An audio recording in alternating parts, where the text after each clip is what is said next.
करते हैं, चलो यार चलो। अपने बच्चा मेले में गया या पिताजी ने कहा बच्चे को कि मेरा हाथ पकड़ लेना, तो बच्चे ने कहा नहीं आप मेरा हाथ पकड़।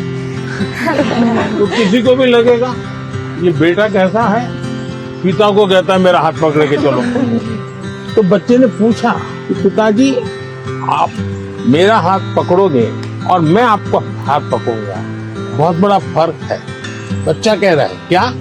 बोले मैं आपका हाथ पकड़ूंगा तो कभी भी छूट सकता है, यस सर। लेकिन मुझे भरोसा है कि आप मेरा हाथ पकड़ेंगे तो कभी नहीं छूटेगा। ये जो विश्वास है ना, ये लीडरशिप की बहुत बड़ी ताकत है। और कोई? मैं त्रिपुरा राज्य से पीएमसी आर्य अकेडमी हायर सेकेंडरी स्कूल से 12वीं कक्षा की छात्र प्रीतम दास। कहाँ पर? Belonia south Tripura district. तो यहाँ कैसे पहुँचे? एक जुनून था, आपसे मिलना था, कुछ जानना था, कुछ सीखना था, इसलिए। से कैसे सिलेक्शन कैसे हुआ आपका? Selection- रिश्वत देनी पड़ी? तो कैसे हुआ? त्रिपुरा में रिश्वत नहीं चलता। नहीं चलता। अपनी स्टेट को रिप्रेजेंट करने के लिए और आपसे अपने दिल की बात बोलने के लिए मैं यहाँ चला चलिए, मैं मन की बात करता हूँ, आप दिल की बात करें। हाँ। सर मेरा आपसे ये प्रश्न है, जैसे हमारा बोर्ड के एग्जाम 10th हो या 12th के बाद, या फिर वो समय में जो हमारा जो हॉबीज होते हैं या पकड़ सकते हैं एक्स्ट्रा करिकुलर एक्टिविटीज, जैसे कि मुझे डांस करना पसंद है, राइटिंग करना, पेंटिंग करना, वो सब हमारे फैमिली मेंबर्स रेस्ट्रिक्शन लगा देते हैं क्योंकि वो नहीं चलेगा, या तो फिर बोर्ड के बाद भी ये नहीं कर सकते हो तुम, सिर्फ पढ़ाई पे फोकस करना है, करियर पे फोकस करना है। उन लोगों का सोचना है शायद ये कि यहाँ पे फ्यूचर नहीं है, सिर्फ पढ़ोगे तो बढ़ोगे। तो आप डांस जानते हैं? हाँ सर, मैं छोटे से मुझे सिखाया नहीं गया क्योंकि बहुत गांव है ना, तो लड़के लोग नाचते हैं तो वहाँ पे कुछ अलग मतलब बोल देते हैं। कैसे करते दिखाइए। ऐसे वाला, ऐसे वाला। और बंगाली लोग का धुनोची नाच है, ऐसे, फिर ऐसे होता है। अच्छा, आप जब डांस करते हैं तब क्या होता है? अंदर से खुशी होती है, सेटिस्फेक्शन मिलता है। थकान लगती है कि थकान उतर नहीं, जाती है? थकान उतर जाता है। उतर जाता है। इसका मतलब आप मम्मी पापा को समझाइए कि आप बताइए, दिन भर आप तनाव में रहेंगे तो क्या आपका दिन अच्छा जाएगा? क्या आपको भी नहीं लगता है कि थोड़ा रिलैक्स होना चाहिए? अगर मान लीजिए घर में एक कुत्ता पाला है, जो अपने कुत्ते को इतना प्यार करता हुआ बचपन से बड़ा हुआ है, और 10वीं कक्षा में आए और माँ बाप कह दें नहीं अब कुत्ते में समय मत लगाओ, वो हम तो कुत्ते को संभालेंगे, तुम पढ़ाई करो, तो आपका मन करेगा नहीं, मन बेचैन हो जाएगा। तो आपकी बात सही है, और ये समझाना चाहिए कि रोबोट की तरह जी नहीं सकते, हम इंसान हैं। आखिरकार हम पढ़ाई क्यों करते हैं? आगे के क्लास में जाने के लिए। हाँ सर। हम हर स्तर पर अपने सर्वांगीण विकास के लिए पढ़ाई करते हैं। जब आप शिशु मंदिर में थे उस समय आपको बताया गया, आपको उस समय लगा होगा कि ये क्या मेहनत करवा रहे हैं, क्या पढ़ाते हैं, मुझे माली तो बनना नहीं है, मुझे फूल की क्यों बात बताते हैं।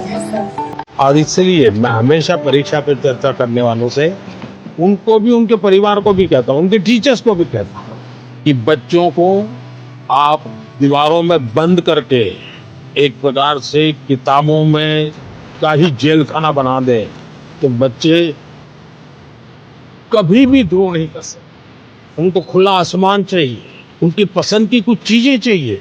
अगर वो अपनी पसंद की चीजें अच्छे से करता है तो पढ़ाई भी अच्छे से कर लेगा। परीक्षा ही सब कुछ है जिंदगी में, इस प्रकार के भाव से नहीं जीना चाहिए। अगर आप इतना मन में बना लेंगे तो मुझे पक्का विश्वास है कि आपके परिवार को भी आप कन्विंस कर सकते हैं, अपने टीचर्स को भी कन्विंस कर सकते हैं। वैभव, आपका क्या अनुभव है? सर इंटरेस्ट, आप सही कह रहे हो सर, इंटरेस्ट खत्म हो जाता है लोगों का हमारे अंदर। हाँ। अगर किताबी कीड़ा ही बन के रहेंगे तो फिर जीवन को जी नहीं पाएंगे ऐसे तो। तो किताबों से बाहर आना चाहिए। किताबें भी पढ़नी चाहिए क्योंकि इनमें भी बहुत ज्ञान है, मगर अपने लिए भी टाइम निकालना चाहिए। मैं किताब न पढ़ने के लिए कह ही नहीं रहा हूँ, बहुत पढ़ना चाहिए। ज्ञान को जितना प्राप्त कर सकते करना चाहिए, लेकिन एग्जाम सब कुछ नहीं है। ज्ञान और एग्जाम तो अलग चीज है। Yes sir. तो अलग चीज है। उन्होंने हमें बहुत कुछ सिखाया, लाइफ के बारे में बहुत कुछ सिखाया, परीक्षा पे कैसे टेंशन नहीं लेना है, कैसे प्रेशर को मतलब दूर भगाना है और कैसे परीक्षा अच्छे से देना है और किस मोटो से देना है, ये सब भी सिखाया। वो बहुत पॉजिटिव है और हमारे अंदर भी पॉजिटिवनेस देके गए हैं। is also empowering all the generations. कि उन्होंने हमें जो जो बताया मैं ट्राई करूंगी कि मैं उसे अपनी लाइफ में मैं इम्प्लीमेंट कर सकूं।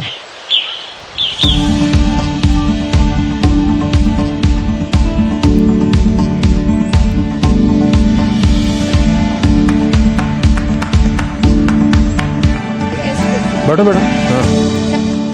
हाँ चलिए, पूछने वाले हैं जरा यहाँ आकर के पूछे। नमस्कार सर, मेरा नाम प्रीति बिस्वाल है। तो मैंने मेरे फ्रेंड्स लोगों को देखा है मेरे क्लास में कि बहुत सारे बच्चे हैं, बहुत टैलेंटेड बच्चे हैं और ऐसे बच्चे हैं कि जो कि बहुत मेहनत करते हैं लेकिन उनको वो सफलता नहीं मिलती। तो आप उनको क्या एडवाइस देना चाहेंगे? एडवाइस नहीं देना चाहिए। अब बैठिए। आपको भी मैं एडवाइस दूंगा ना, तो आप तुरंत सोचेंगे ये मुझे क्यों कहा होगा, ऐसा क्यों कहा होगा, मेरे लिए उनको क्या लगा होगा, क्या मेरे में कमी है। यानी इंसान बड़ा डिफिटिस्ट मेंटालिटी का हो जाता है। तो ऐसा करने से कभी भी आप अपने साथी को मदद नहीं कर सकते। अच्छा ये होगा कि उसमें अच्छी चीज कौन है, कौन सी, वो आप ढूंढो।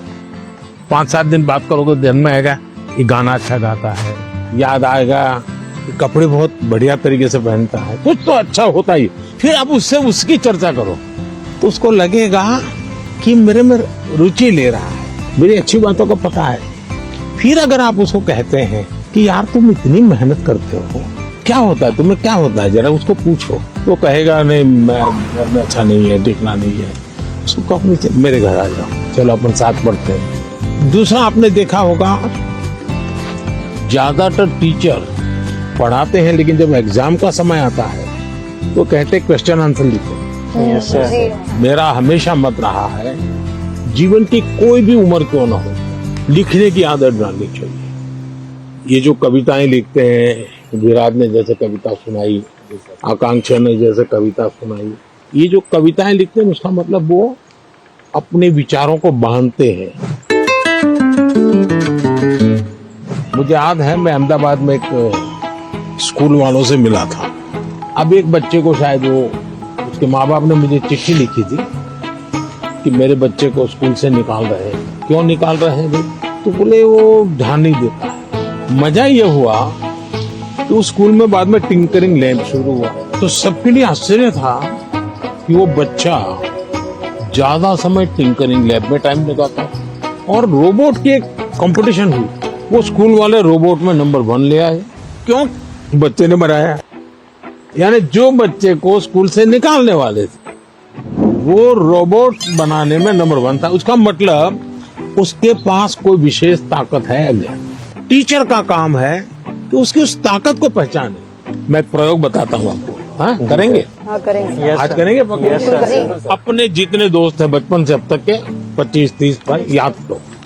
फिर कोशिश करो उनका पूरा नाम लिख सकते हो क्या, उनका, उनके पिताजी का, तो जिसमें 10 हो जाएंगे। फिर लिखो उनके पिताजी, माताजी, परिवार के सबका नाम आता है तो हो सकता है संख्या कम हो जाएगी। इसका मतलब ये हुआ कि जिसको आप अपना अच्छा दोस्त मानते हो कि उसके विषय में आपको कोई जानकारी नहीं, कुछ जानकारी नहीं, ऐसे ही चल रहा है हवाबाजी। फिर एक सवाल अपने आप को पूछो, और ये सबसे इम्पोर्टेंट चीज है कि भाई ये वैभव को मैं इतने समय से 3 दिन से साथ रहा हूँ, अच्छा वैभव में गुण कौन सा है, मैं लिख सकता हूँ क्या? आप अगर ये आदत डालेगी तो आपके अंदर भी किसी भी बातों में पॉजिटिव क्या है ढूंढने की आदत बन जाएगी। अगर ये हम करते हैं तो मैं समझता हूँ आपको लाभ होगा। सर मेरा ये प्रश्न है कि जैसे परीक्षा पास आने लगती है तो विद्यार्थियों के मन में एक दबाव होने लगता है कि जल्दी से जल्दी सब पढ़ना है, अच्छे से अच्छे पढ़ना है। तो सर इस समय में पढ़ाई पे ज्यादा ध्यान देते हैं और सोना खाना पीना थोड़ा सा सर इन सब का टाइम टेबल बिगड़ जाता है। तो सर आप इतने अच्छे से अपना डे प्रोडक्टिव मैनेज कर लेते हैं, तो सर ऐसे में आप विद्यार्थियों को क्या सलाह देंगे कि किस तरीके से वो अपने पूरा दिन और पढ़ाई को अच्छे से कर सकें? पहली बात तो हर एक के पास 24 घंटे हैं। यस ये तो पता है। Yes sir. कुछ लोग 24 घंटे में बहुत अच्छा काम कर रहे हैं, कुछ लोग 24 घंटे में दिन खपाने के बाद भी लगता है कुछ हुआ ही नहीं। Yes sir. सबसे बड़ी बात है उनका कोई मैनेजमेंट नहीं होता है, जी सर। उनको कोई समझ नहीं होती। जी। ऐसे ही कोई दोस्त आया तो गप्पे मारने लग गए, यस सर। फोन आया तो चिपके बात हुए कर रहे हैं। तो उसको पता ही नहीं है कि मेरे समय का मैं उपयोग क्या करूं। जी। सबसे पहले हमने अपने समय के विषय में सोचा। मैं अपने समय का ज्यादा से ज्यादा उपयोग कैसे करूं, इस पर बहुत सतर्क रहता हूँ। मैं बर्बाद नहीं होने देता हूँ मेरा काम। इसका मतलब ये नहीं मैं एक एक बाद एक पूंछ लगी हुई काम की। टाइम मैनेजमेंट के समय में कागज पे लिख करके तय करना है और फिर देखना चाहिए कि भाई मैंने तय किया मैं कल 3 काम तो पक्के करूंगा, 3 काम हो सकेंगे तो करूंगा। अब फिर दूसरे दिन मार दीजिए मैंने किए कि नहीं। क्या होता है हमें जो प्रिय सब्जेक्ट होता है हम तुरंत उसी में टाइम लगा देते हैं, जी सर। और जो सब्जेक्ट हमें बिल्कुल पसंद नहीं है उसको हाथ तक नहीं लगाते। सही बात है। सबसे पहले उसको रिवर्स कर देना चाहिए, जी सर। चैलेंज करना चाहिए। ये समझता क्या है, ये ज्योग्राफी को दिमाग में क्या भरा है, ये ज्योग्राफी मेरे शरण क्यों नहीं आ रही है, मैं ज्योग्राफी को पराजित करके रहूं। ऐसा मन में एक दृढ़ संकल्प लेना चाहिए।